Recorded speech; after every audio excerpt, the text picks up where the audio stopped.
ایک حدیث سنا دو. ام المؤمنین حضرت عائشہ صدیقہ رضی اللہ تعالی عنہا نے رسول اعظم صلی اللہ علیہ وسلم سے عرض کیا یا رسول اللہ صلی اللہ تعالی علیہ وسلم کیا کوئی ایسا بھی ہے جس سے قبر میں سوال نہ ہو؟ تو میرے آقا صلی اللہ علیہ وسلم نے فرمایا ہاں عائشہ، جو شخص اپنے گناہوں کو یاد کر کے روئے اللہ اس سے قبر میں سوال نہیں پوچھے گا.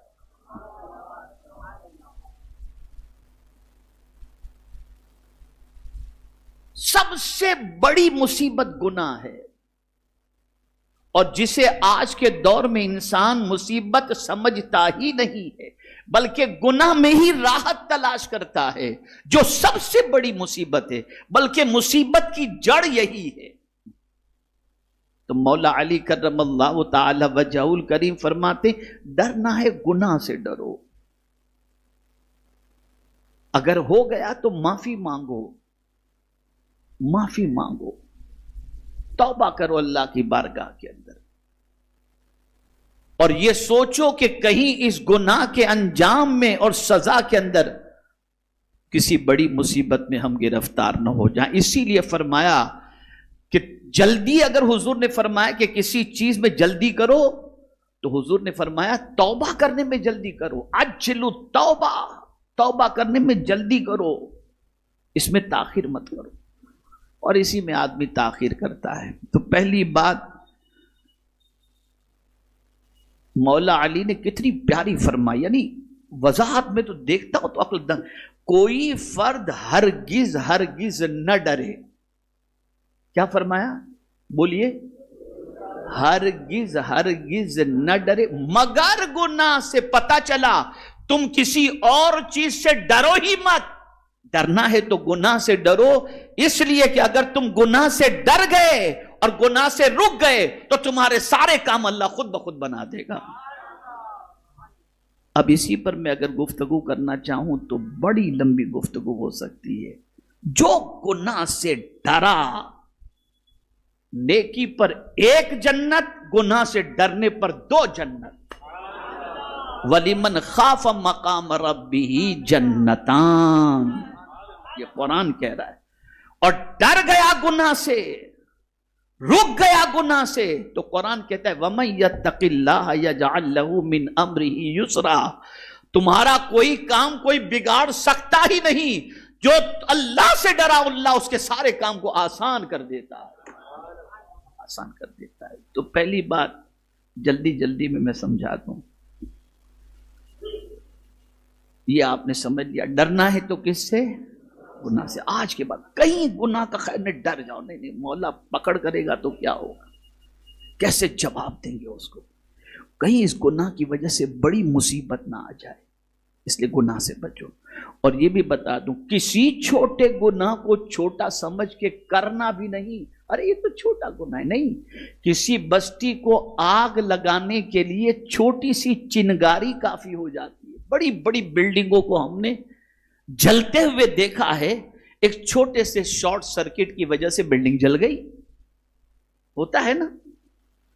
اس لیے چھوٹے سے گناہ کی وجہ سے بھی جہنم کا ایندھن انسان بن سکتا ہے.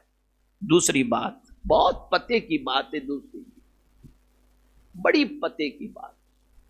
فرماتے ہیں امید نہ رکھے مگر اپنے رب سے.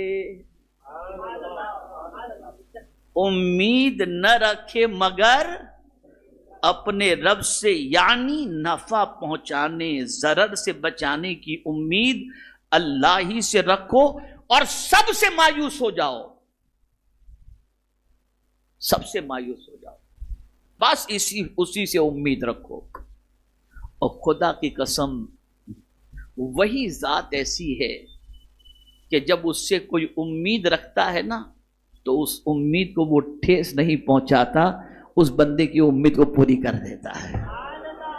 اس لیے کہ ہر بندہ محتاج ہے، خدا مختار ہے، قادر مطلق ہے، اور وہ اپنے بندے سے سلوک اسی اعتبار سے کرتا ہے جس طریقے کی بندہ اس سے امید رکھتا ہے، آپ اچھی، حضور فرماتے ہیں اللہ سے اچھی امید رکھو، جیسی امید رکھو گے ویسا وہ کرے گا، جیسی امید رکھو گے۔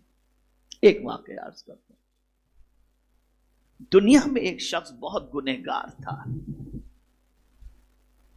زندگی گناہوں میں اس نے گزاری، قیامت کے دن اللہ عز و جل اس کے گناہوں کی وجہ سے فرمائے گا اسے جہنم میں ڈال دو۔ تو جہنم کی طرف دوڑے دوڑے وہ جانے لگے گا، آہستہ نہیں۔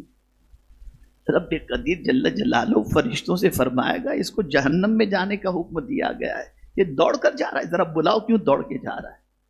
بلایا جائے گا، پوچھا جائے گا جہنم کوئی اچھی جگہ تھوڑی ہے، اور تو جہنم کی طرف دوڑے دوڑے جا رہا ہے۔ تو عرض کرے گا مولا زندگی پر تو تیری نافرمانی کی، اب ایک حکم تو نے دیا جہنم کی طرف جانے کا، تو میں نے سوچا چلو اس پر جلدی سے عمل کر لوں، شاید مولا کرم فرما دے۔ بس رب قدیر کی رحمت کو پیار آیا کہ اس بندے نے مجھ سے اچھی امید رکھی ہے، فرشتوں لے جاؤ اسے جنت میں داخل کر دو۔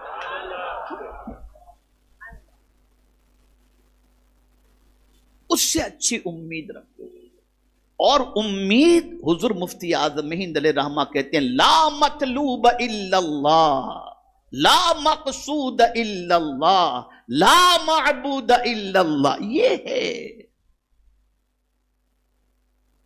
ہم سب سے امید رکھتے ہیں، رب سے امید نہیں رکھتے، اور یہ سب سے بڑا دھوکہ ہے،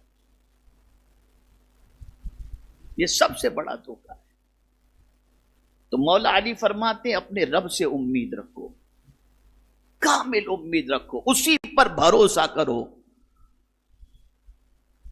اور وہی فرماتا ہے کہ اگر میں پکڑنا چاہوں کوئی چھڑا نہیں سکتا، اور میں چھڑانا چاہوں تو کوئی پکڑ نہیں سکتا، یہ اس کی شان قدرت ہے، امید اسی سے رکھو۔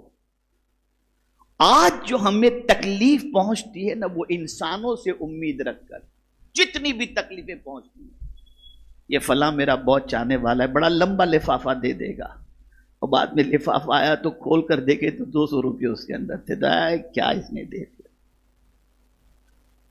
شادی کے موقع پر غریب آدمی ہے، سوچتا ہے کہ یہ آدمی میری اچھی مدد کرے گا، پتہ چلا اس نے کہا کہ بھائی ٹھیک ہے 2-5 ہزار روپے لے لینا، صحیح خدا۔ لیکن رب سے اگر امید رکھے تو اس کے قبضے میں سب کچھ ہے۔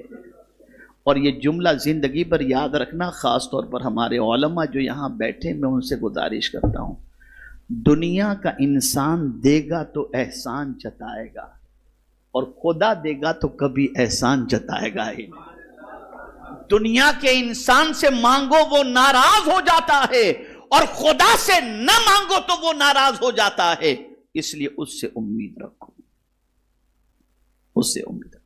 اب یہاں کوئی یہ کہہ سکتا ہے کہ انبیاء سے، حضور صلی اللہ علیہ وسلم سے کوئی امید نہ رکھی جائے، تو میں یہاں پر آپ سے عرض کروں اللہ عز و جل سے امید رکھنے سے متعلق یہی ہے کہ جن جن ذرائع سے اس نے تمناؤں کو پوری کرنے کے ذرائع رکھے ہیں ان سے بھی آپ طلب کرو کہ وہ عطا کرنے والے، اس لیے کہ حضور کے حوالے سے تو خود حضور صلی اللہ علیہ وسلم فرماتے انما انا قاسم واللہ یعطی، ارے بانٹنے والا تو میں ہی ہوں اور دینے والا تو خدا ہی ہے، تو جو کچھ میرے در سے ملے گا سمجھ لو وہ خدا کے یہاں سے آیا ہے تو ہی تمہیں ملے گا۔ تو حقیقی امید اللہ سے، اور اس نے جو دروازے رکھے ہیں ان دروازوں سے تعلق رکھو۔ یہ 2 چیزیں ہو گئیں۔ تیسری چیز یہ طلبہ کے لیے ہے، مستقبل میں آپ مسند افتاء پر بھی بیٹھیں گے، مسند تدریس پر بھی بیٹھیں گے، محراب اور منبر بھی سنبھالیں گے، اور مصلی بھی سنبھالیں گے، اور مائک بھی سنبھالیں گے، اور عوام کے سامنے جب جائیں گے تو مسائل پوچھیں گے، عوام مسائل پوچھیں گے۔ تو اب تیسری بات مولا علی کیا فرماتے، کون کہہ رہے ہیں؟ باب العلم کہہ رہے ہیں۔ کہتے ہیں تیسری بات، تم میں کا کوئی بے علم علم سیکھنے یعنی دینی یا دنیاوی ضروری معلومات حاصل کرنے میں شرم نہ کرے. یہ بات عوام کے لیے خاص طور پر ہے. ہمارے یہاں بوڑھے ہو جاتے ہیں تو سوچتے ہیں کہ یار اب یہ عمر علم حاصل کرنے کی تھوڑی ہے. میں آپ کو بتاؤں گا تو حیرت ہوگی، زیادہ تر صحابہ نے علم حاصل کیا 30 سال کی عمر کے بعد ہی کیا ہے. بلکہ ایک صحابی کے بارے میں تو یہاں تک ہے کہ 60 سال سے زیادہ کی عمر ہو گئی تھی، بعد میں علم حاصل کیا، اور صرف تحدید سے نعمت کی خاطر. اللہ میری نیت کو جانتا ہے. سب سے پہلا میرا شاگرد میرے شہر کے اندر جب میں نے حفظ مکمل کیا اور اس کے بعد بلکہ پڑھ رہا تھا، تو اس زمانے میں ایک شوق تھا قرآن سکھانے کا. تو سب سے پہلا جو میرے شاگرد جو تھے وہ 60 سال کے ضعیف ہی تھے. میں ان کو رات کو قرآن سکھاتا تھا، اور تحدید سے نعمت کی خاطر کہتا ہوں، الف با تاسا نہیں جانتے تھے، لیکن 3 مہینے میں ان کو میں نے قرآن سکھا دیا تھا. الحمدللہ.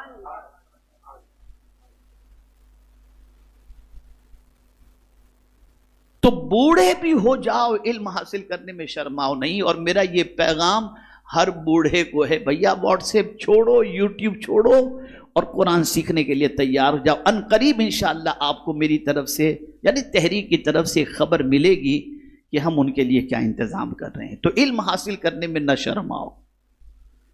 اور جو شرما گیا وہ جنت کا راستہ بھول گیا.